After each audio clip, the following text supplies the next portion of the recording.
Hello students, in the last lecture we have completed the structure of the dicot seed. In this lecture we are going to do the structure of a monocotyledonous seed, for which we will take the example of a maize seed. You've seen the corn cob and there are so many seeds on it. So if those are the seeds, where are the fruits? Each one of that seed is equal to fruit. Each one of that segment has been formed from one flower's ovary. In that case, the fruit wall and the seed coat are fused together to form one covering. If you look at the maize seed, the outermost cover will be the seed coat plus fruit wall. There is a specific name to this, but it is not there in NCERT. It is known as hull. The seed coat is fused with the fruit wall. Here, this white color portion, the small thing reduced to one corner, is the embryo, and this enormous portion over here, that will be the endosperm. If you recollect the three parts of the seed coat, then the embryo and the endosperm, these things are very distinctly seen in case of the maize seed. We will do these three things for the maize seed in more detail. Let us start with the first thing, the seed coat. Seed coat is fused with fruit wall. Fruit wall, that is the pericarp, and it is removed as one distinct layer. Have you ever removed that layer from the seed of corn? One distinct layer comes out. Second thing, embryo. So here it is embryo. It is pushed towards a corner. We describe the embryo as being small and located in a groove. If you happen to take a corn seed, you can remove the cover nicely. You will see the endosperm, and this thing you can just gently remove it. You will find that there is a V-shaped groove in which this embryo is situated. Have you ever tried that? Try it. Located in a groove. Let's look at the structure of that embryo. This is the embryonal axis. There is the plumule. Then there will be the epicotyle. There will be the presence of the node. Then there will be the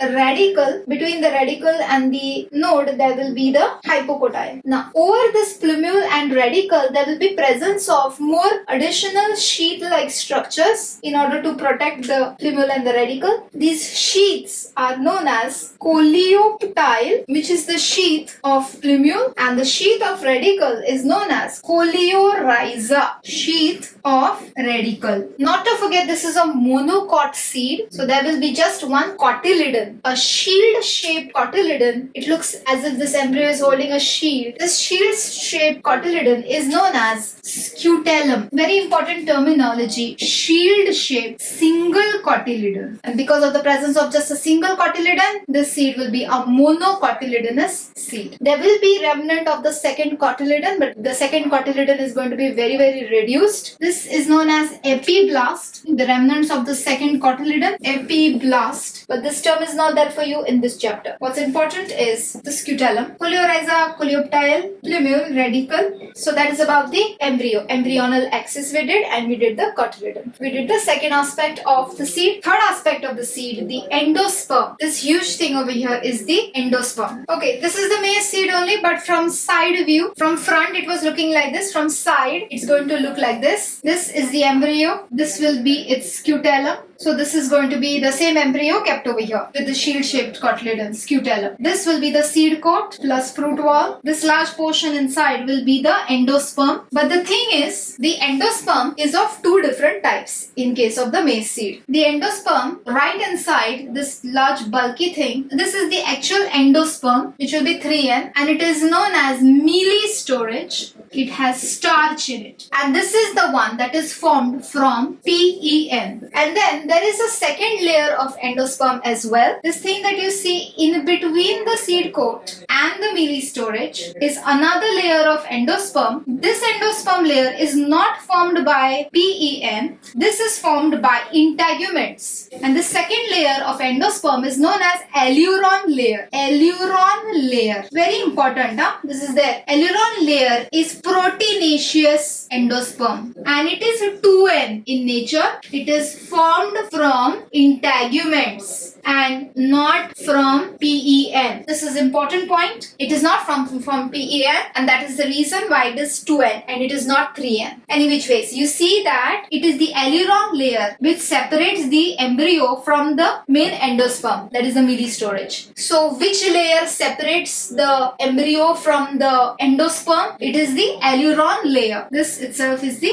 Aleurone layer. Aleurone layer separates embryo from endosperm. So that is about the structure of the monocotyledonous seed. In the next lecture, we will move to the final part of this lesson, that is the floral diagrams and plant families. In the name of Lord Mahadev, please subscribe.